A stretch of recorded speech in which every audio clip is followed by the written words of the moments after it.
Hello everyone, I'm Alex Holmes, Chairman and CEO of MoneyGram International. I'm so excited to welcome you all to the 2023 Formula One season. MoneyGram is one of the fastest growing fintech companies in the world, powering the evolution of global money transfers. And just like Haas, we're entering 2023 laser focused on tech, innovation, and most importantly, speed. With the start of the race season just around the corner, I can tell you the energy inside of our two organizations has never been higher, and we're so excited to show you what we can do together. On behalf of the entire MoneyGram Haas F1 team, we're so glad you're here. Thank you for your support, and we'll see you on the track. Thank you, Alex. Hello and a very warm welcome. We're delighted to be here today to discuss the exciting new partnership between MoneyGram and MoneyGram Haas F1 team. Now I'm delighted to be joined by the MoneyGram Haas F1 team principal, Guenther Steiner, the drivers, Kevin Magnussen and Nico Hülkenberg, and the Chief Marketing Officer from MoneyGram, Greg Hall. Great to see you, gentlemen. Welcome. Great to be here. Thank you, Natalie. Let's start with you, Greg. Now, you don't need me to tell you that Formula One is in a great place right now. The growth has been exponential, the global reach and popularity unprecedented. But just tell us what attracted you and MoneyGram to this partnership. The first things you look for when you look at an opportunity like this are alignment with the brand attributes. And one thing F1 has in spades is speed and technology and innovation and excellence. And when we think about our digital business, those attributes align very well. So part of what we're trying to do is amplify that message so that a broader set of our customers realize our digital capabilities and can continue to accelerate our digital growth in the industry. Now, Guenther, why was this an attractive partnership for you?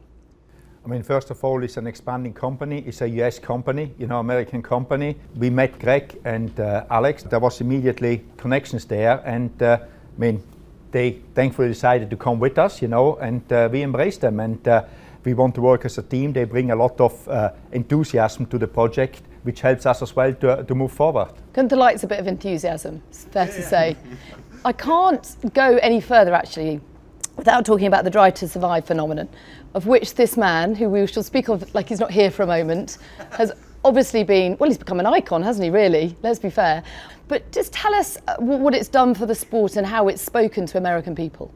Yeah, no, it's Drive to Survive has really fueled the growth in the U.S., predominantly and first and foremost with the 18 to 25-year-olds.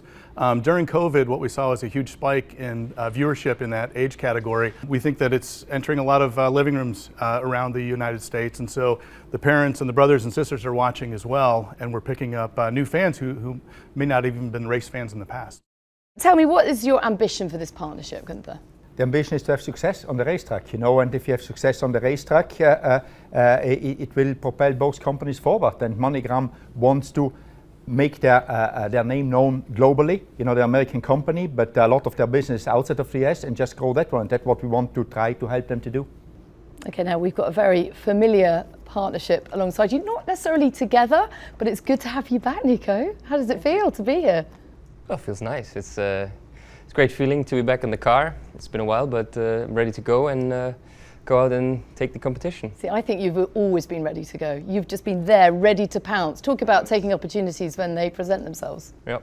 Happy for the opportunity. I'm excited to get going and hopefully kick some ass. And you are the ultimate comeback kid.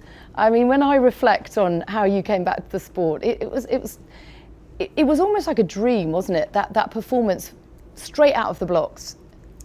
No, it was crazy. I mean, it all happened within a super short span of time. So, I was not even thinking about getting this opportunity at the beginning of last year. And then, next minute I was in the car in the first race of the year. So, yeah, that whole thing was completely crazy.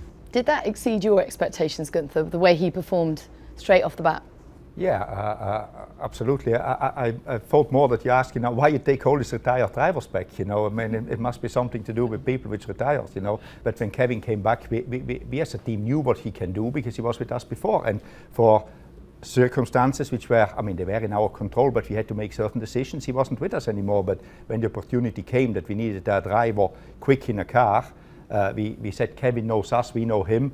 Let's try to do it, and he's with us now. And he's out of retirement as well, I need to remind. Yeah, we like looking forward too, but we also like reflecting. Just tell us about that pole position. I know the dust has settled now and you've been able to reflect on it, but I feel that was like a fairy tale, a feel-good story for the whole paddock, not just for your team. No, it was great. I mean, again, another pretty big surprise. But I mean, last year was a massive step forward for the whole team. The 2 years before that had been really tough for the team, and so we saw when we got on track with this last year's car that it was a big step forward.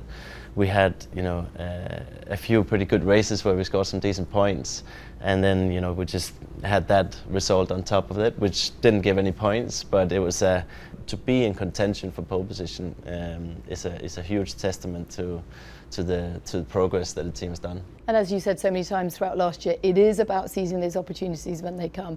Okay, that didn't give you any points, but you did finish, Guenther, in 8th place with 37 points. Compared that to the year before, 0, that's a hell of a trajectory. That's one that, do you think you can continue?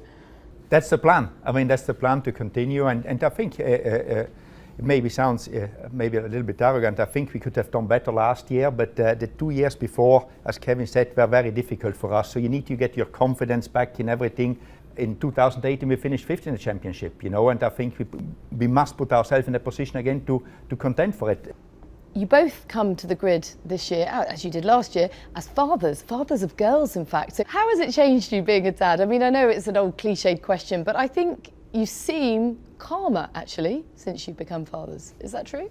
Certainly it gives you a very different perspective, and I think the bad times are kind of easier to get over because you get back home and there's something there just drawing all your attention and energy, so it's kind of made it easier in some ways, harder in other ways, of course. Yeah, you seem like you've grown up since then. Thank you. How about you? I don't know, I think it's probably maybe the first time I go racing since she's there. Yeah. She's certainly into cars. Whenever there's a car, she wants to go in. She loves the old tractor, vroom vroom. So now I say maybe I don't like it, but let's see what happens in 20 years' time. Having a child, yeah, it centers you a bit more. It puts things into perspective. But nevertheless, when we go racing, we become fierce competitors. And when you go racing, you get a good night's sleep. Oh, that's true. It's actually a holiday going away. There you go. And I guarantee your wives won't let you forget it either. I just want to go back to this idea of Drive to Survive, because I think what the series has done so brilliantly is both deify and humanise the drivers. So suddenly you feel like you can really empathise. They're your buddies that you can go for a beer with, but also they're just normal lads whose families have sacrificed a lot to get them where they are. Why does that matter so much to a brand? We connect families globally. That's our job, is to largely have people working in one country send money back for their loved ones in another. And being able to show that through advertising and through sponsorship and through the team is really important. And I think what Drive to Survive does really well, there's only 20 athletes in the sport that are the starting lineup drivers. So it's very easy to get your hands around all of them. And then it gives that character background that you're talking about, so you know them at a deeper level. You feel invested in them, like we feel like we're rooting for you. And yet when they get in the car, they become superhuman, like they do things that we could only dream of.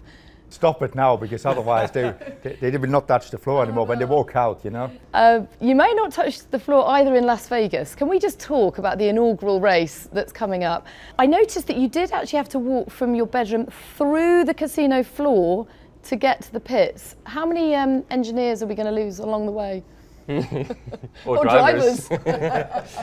Yeah, we'll see. It's going to be a challenge, though, for sure. To get through, to make it to the paddock. But I think we're all massively excited for that one, and yeah, it's going to be big. It's one of those that you really look forward to. It seems like it's going to be like a next level of Formula One.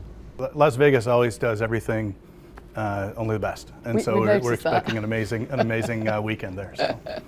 Now, Guenther, the livery reveal was highly anticipated and very well received. I mean, it looked magnificent. Did you have any input into that? No, not really. Thanks God. I think it's better I don't have input now. I mean, we have got a team of people which works very well, and MoneyGram as well, obviously their title sponsor. They were involved in it, and I think what came out was good on a aesthetical point of view, but also technology-wise, because we try to keep the cars low weight and less paint, is lower weight, you know, and we need it all in the moment. Just leaves me to say thank you for your company today and all the very best at testing, but more importantly, the first race in Bahrain. Thank you very much, and thank you for joining us.